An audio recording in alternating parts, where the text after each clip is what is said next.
አይደለም ከንቅልፊ ለምን ከሞት አይሆንም ለምን ከሰርግ አይሆንም አንተን ማየት አያስቆጭ አያዩክ ማንጋት አያስቆጭ የኔ ሚሲ እንኳን አየውክ እንኳን ሳልተኛ እንኳን ሳልቀው እንኳን አየውክ በቃ አንተ ኖ ወርድ በቃ ኖ ወርድ ሃትሪክ ተደብቀ ካትሪክ የለም ተኝተናል ሲሉ ሃትሪክ ዘንድሮ ትደግመዋለክ በቃ ዘንድሮ ትደግመዋለክ ወንድም ትደግመዋለክ የኔ አባት እንበበልልኝ እስቲ እንበበልልኝ የኔ ጌታዬ ብቻህን እኮ ገጠምካቸው ብቻህን እኮ እንዱያችንን ማግብታት ቢሆን እኮ በቃ የኔ ጌታ ውሻዬ ውሽዬ ይብላይ ለተኛችሁ እኛ ሳየን አይተን ንጉሳችንን አስከብረን ጽድት ብለን አየን ይነጋል ይደርሳል በቃ ሜሲ ሃትሪክ እኔ ይሄ ሰው አይደለም ብዬ መቼ ነው የተናገርኩት ቆየው ከሰማችሁኝ ከሰው ጋር ታጫውቱት ሮቦት ከሰው ጋር ተጫውቶ አያውቅም ወንድሜ በ38 አመቱ እንደ 18 አመት ነው የሚጫወተው ይሄ ሰው እኔ ብቻውን እኮ ነው በቃ 3 ነጥቡም ጎሉም ሜሲ ነው እንዳለ ርዕሱ ማለት አልጄሪያ ከአርጀንቲና ተጫወቱ እንጂ ርዕሱ ሜሲ ብቻ ነው ሜዳ ውስጥ የነበረው ሜሲ ብቻ ገባ ፍሮም ኖዌር ያስቆጠራቸውን 3 ጎሎች ኢዮስኪ እኔ ቃል እኮ የለም እኮ ይሄን ሰው ለመግለጽ እኮ ምን ልበለው እንዴት አንድ ሰው 11 ሰው ይገጥማል የኔ ወንድም እንዴት እኔ በቃ ይውላችሁ እንደ ቲም አርጀንቲና የሚገርም ቲም ነው ግን ሜሲ ደግሞ ሌላ ታሪክ ነው ሌላ ፍጥረት ማለት አረ እንደኛማ ሰው አይደለም ይሄ ሰው እንዲህ ወቅተን ምናምን መድማትና ለመድማቱን ማረጋገጥ አለብን በቃ እንዴ አሬ ታምር እኮ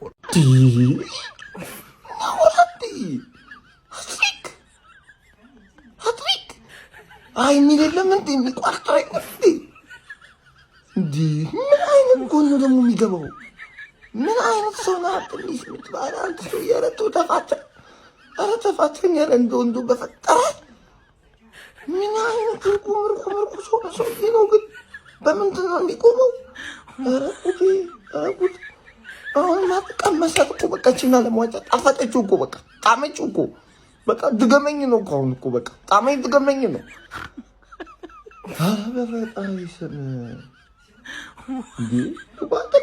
በጎል ልደበባ ተፋታኛ አንተ ሰው ይለናተ በክርስቲያኖ ሮናልዶ የተያዘውን ሪካርድ ሊዮኔል ሜሲ ወስዶታል በዓለም ዋንጫ ላይ ሃትሪክ የሰራ በእድሜ ትልቁ ተጫዋች ሮናልዶ ነበረ በ33 አመቱ ሊዮኔል አንድሬስ ሜሲ እንግዲህ ከሱ ከፍ በማለት በ38 አመቱ ሃትሪክ የሰራ በእድሜ ትልቁ ተጫዋች ሆኗል ብቻ አይደለም በዓለም ዋንጫ ታሪክ ከፍተኛው ጎል አስቆጣሪ ሊዮኔል ሜሲ ሆኗል በእድሜ ትንሹ ለሀገሩ ግብ ያስቆጠረ እንዲሁም ደግሞ በእድሜው ትልቁ ለሀገሩ ግብ ያስቆጠረው ተጫዋች ሊዮኔል አንድሬስ ሜሲ ሆኗል መቼም የማታሳፍረን ሁልጊዜም ቢሆን እግር ኳስ ባንተ ስር እንዳለች የምታሳየን ንጉሰ ነገስት ዘእግር ኳስ ሊዮኔል አንድሬስ ሜሲ ኩቺቲኒ ቃል የለኝም እናቴ ትሙት እንዲህ አይነት ሌሊት አሜሪካ 10 ሰዓት አይደለም ማለት ነው ቀትር ሴጣን ልጁን በሚቀምልበት 8 ሰዓት 9 ሰዓት አያዋለው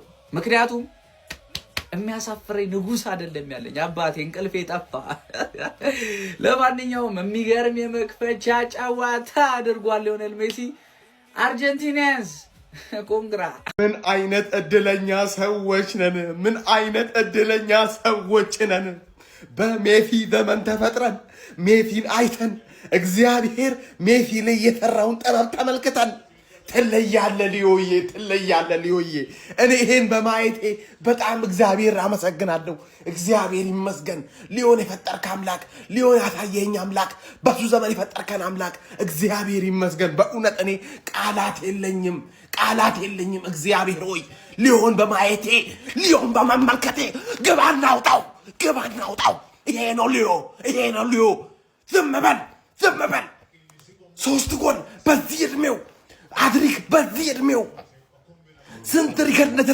እንደተጋራ ታውቃለህ ዛሬ ኦል ታይም ብዙ ጎል ተጋርቷል ዛሬ በቦክስ ከቦክስ ውጪ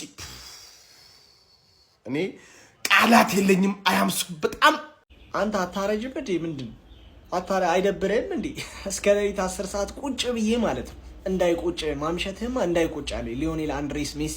ምን አይነት ተኩስ የሆነ ኳስ ነው መጀመሪያ ያገባው! ኧረ በስመ አብ! ኧረ የሚያቀብላቸው ኳሶችም ስለ ሜሲ ማውራት እኮ አያስፈልግም። 2-0 እየመሩ ነው። 60 ደቂቃ ላይ ደርሰዋል። ማሸነፋቸው አይቀርም።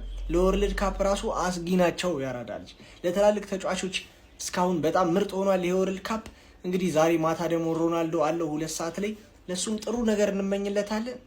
አይ ሊዮኔል ሜሲ እንዳይደግመው ፍሩ። እኔ በጣም እየተሰማኝ ነው። እንዳይደግመው ፍሩ ወርልድ ካፕ። ሌሊት 10 ሰዓት ተነስቼ ነው ያየሁት ይህንን ጨዋታ። ሜሲ በመክፈቻ ጨዋታ ሃትሪክ ሲሰራ አይቻለው ብዬ የማወራውን ታሪክ ነው ቁጭ ብዬ ያስመዘገብኩት አሁን ማለት ነው። እና አዎ ምንድን ነው በቃ አሁን ስለዚህ ልጅ ሁሉ ነገር ተብሏል እና እኔ ምንም ማለት አልችልም ወላሂ። ግን 38 ዓመቱ ነው ወይ በቃ ሙሉ ታሪኩን ስላየው ማለት እያየው ስላደኩኝ ማለት ነው። ይህንን ሰውዬ ኳስ ማየት ሲጀምር ጀምሮ ስለነበረ በጣም በእኔ ዘመን ስለተካሄደ እንደ ታሪክ ስላላለፈኝ በጣም ደስተኛ ነኝ፣ በጣም እድለኛ ነኝ። የኳስ ወዳጆች ሁሉ በዚህ ደስተኛ እንደሆናችሁ አምናለሁ፣ እርግጠኛ ነኝ። ይገባዋል። አርጀንቲናን ጠብቋት ማለት ብዙ ሰው አርጀንቲና ባለፈው ስለበላች ምናምን ብሎ ነበረ። አርጀንቲናን ጠብቋት። ስለ ጨዋታው ምናምን በኋላ የምናወራለን ነግቶልን። አሁን ደህና ዋሉ፣ ደህና ደሩ። ምን እንጃ ዛሬ ሰኞ ነው ማክሰኞ